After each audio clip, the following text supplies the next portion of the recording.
At the turn of the century, Zach Schonbrun, Eaglebrook class of 2001, so 18 years before you all, was sitting with his sixth form class where you are today, class of 2019. He was proud of his grades, but what interested him most were sports. Basketball, watching a Yankees game, playing on his Babe Ruth team, and basketball with his team, and almost winning the Eaglebrook tournament that year. He turned his interest in sports and business into a career. At The Week magazine, he is a senior editor for business and technology, and ever since 2011, when he earned his master's degree in journalism from Columbia University, he's been a regular contributor to the New York Times, often on the front page writing about the NBA, the Super Bowl, World Series, and the US Open. Zach is also an author. He just published a book, The Performance Cortex, How Neuroscience is Redefining Athletic Genius. It's called Groundbreaking by the Critics. He uses science to explain that the extraordinary talent found in star athletes come from their brains, not from their brawn. And he has people asking, will coaches of the future look for the $1 million brain and not the $1 million arm? It's always a pleasure to welcome an alumnus back to Eaglebrook to talk to our graduating class. Zach, your reputation precedes you. A critic says when Zach Schonbrun writes, whether business, science, sports, or about one great shoe, he tells one great story. Zach, to the stage.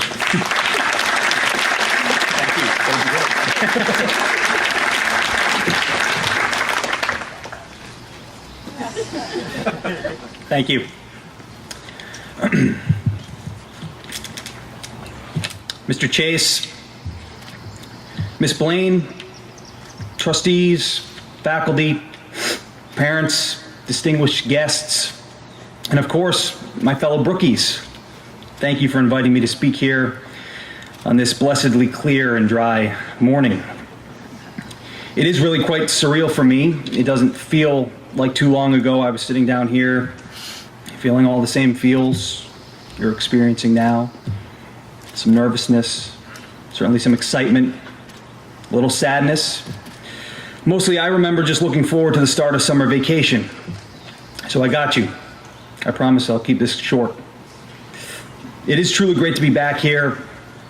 Incidentally, if anyone has seen my gray backpack, I think I left it in the LC in 2001. I'd love to get it back.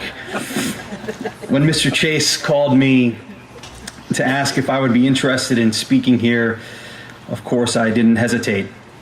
Eaglebrook has always meant a great deal to me. I think I'm the only alum that can claim that I had my bar mitzvah here. And as a day student, it's true. As a day student growing up in Greenfield, I can remember always hearing about Eaglebrook, the school on the hill. It was intimidating until I got in. And I arrived and took my place in the third form classroom in what used to be known as Bryant Building. And I sat on the hillside watching the sun set for the first Vespers. And I grilled s'mores at the new student campout. And I got to finally experience the nurturing richness of Eaglebrook, the richness that I hold dearly in my memory, and I suspect that you will too. But I think Eaglebrook also continues to mean more and more to me as I've gotten older, mature. I can look back and appreciate the myriad and profound ways that it has influenced my life. For instance, I didn't know it at the time, but I fell in love with writing here. I can actually tell you the moment it happened. It was an English class assignment with Mr. Samudi. He asked us to compose a story that ended with an ironic twist. I went home and struggled with it, banged my head against my desk a few times.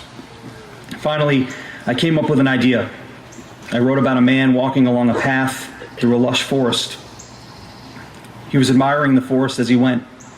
He listened to the birds sing, studied the impressive trees and the dense vegetation, peered underneath a log to see the insects and the larvae. And when he arrived at the end of the path, he entered a clearing, a large construction zone where the woodlands were being felled to make way for a new shopping mall. And he donned a hard hat and he went to work. I can't tell you what I got on the paper. I can't tell you what I got in the class. But I can tell you that that assignment stirred something that was inside of me, and I've yet to shake free of it. As Mr. Chase mentioned, those teachers who might remember me from when I was a student here would probably also recall that I love sports. In fact, I couldn't get enough. I would design statues of sports figures in sculpture class, write essays with sports themes in English. I traded baseball cards with the boarders, and I did play-by-play for my own sports video games. I also loved playing sports. Unfortunately, I wasn't very good at them. I played rec tennis here, JV basketball, a little baseball. I wanted to be better. I tried. Eventually, I had to wonder, am I not practicing enough? Am I not practicing the right way? Am I not using the right equipment? Is my technique not good enough?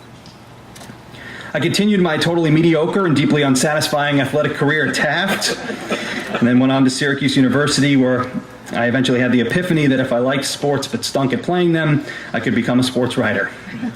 So that's what I did. I got to spend time in the locker rooms and the clubhouses of the world's greatest teams, interview some of the world's greatest athletes. While fans and media are often more drawn to those athletes who were clearly gifted genetically, those who tower above us or dazzle with their speed or strength, I always felt a closer kinship to those extraordinary outliers who didn't exactly stand out of the crowd. The speedy baseball star Jose Altuve, who won an MVP despite standing 5'5". The gymnast who looked like she could be my little sister. Stephen Curry, the basketball phenom who has won 2 MVPs even though he looks like he might be someone who could sell you insurance. I saw part of myself in them, except the total opposite. I marveled at what it took for them to get there, knowing how hard sports had been for me. And when I began to write a book, I was still partly driven by these same questions, some other ones too. One of the questions that I always had that vexed me as a sports fan was about free throw shooting in basketball. In the NBA, most good players will attempt on average about 10 free throws per game. It's always the same shot, from the same distance, without any opponent blocking the path in any way. It is quite literally a free point. Over the course of their careers, players will practice this same exact shot hundreds of thousands of times. That's not an exaggeration. Teams hire coaches to work specifically on the free throw shot, and teams hire psychologists to work specifically on eliminating the pressure associated with the free throw shot. The very best players make 9 out of 10. The very, very best make 9.5 out of 10. No one for an entire season has ever made all their free throws, and this year for the entire NBA, only 10 players were even better than 88%. That's a B+. I wanted to know why. As a journalist, these are the questions you get to ask. So I talked to scientists who study our movement, and I learned about something called motor noise. It's not noise in the auditory sense, but noise as in static. Like when you turn on your car radio and you're just out of range of a station, and so instead of hearing Free Fallin' by Tom Petty, you hear... Well, that same kind of exists inside all of us, perpetually, all the time, in every movement that we make. The signal that gets sent from your brain to your body to produce a movement most of the time, just like the radio, is pretty clear. Sometimes they're static. There's noise. Noise corrupts. That's why we have a game called darts or bowling. Watching a robot playing darts gets pretty boring pretty fast. We're not robots. Robots move nothing like us. So that's why it's really hard, if not impossible, to write your signature on the top of your paper in the same exact way twice. Movements are like fingerprints. No 2 of them are precisely the same. So a little secret I wanted to share with you all today is that practice doesn't actually make perfect. What practice teaches you is how to afford the subtle inconsistencies in our abilities and how to succeed within the limitations of our bodies.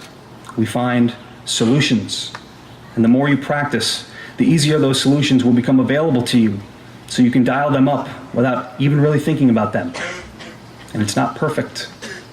And what I've learned from studying great performers is that their greatness actually exists in how they utilize their imperfections, how they make the best of the noisiness of their distinct systems. Professional ballet dancers, for instance, have to be so technically sound that the best ones are actually defined and adored by their quirks and even their flaws.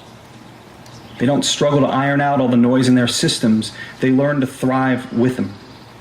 Steph Curry, the greatest shooter in NBA history, is maddening to shooting coaches. I've talked to them because his form is just not something they would teach. But it works for him. Somewhere along the way, he discovered the limitations of his imperfect and noisy system, and he embraced the shooting stroke that fit him. So I want to tell you, graduates, that you can still be great without having to be perfect. And as you move on from here, you will likely face pressures to conform, pressures to fit in, slide into a certain template, follow a preordained path. You will likely ask yourself, as I did, why can't I be better at this? Why does it come more easily to them, but not to me? In these times, it may be instructive to embrace your quirks and not view them as flaws. Set your sights on a solution and follow your own route toward achieving it, understanding that the noise is different for everybody, but there is no escaping it. Everyone misses a free throw now and again. So class of 2019, I'll leave you with a challenge. Be great at whatever you choose to do, but more importantly, be yourselves. You might find that what you once thought was your biggest imperfection could ultimately become your life-defining advantage. How's that for an ironic twist? Best of luck. Thank you.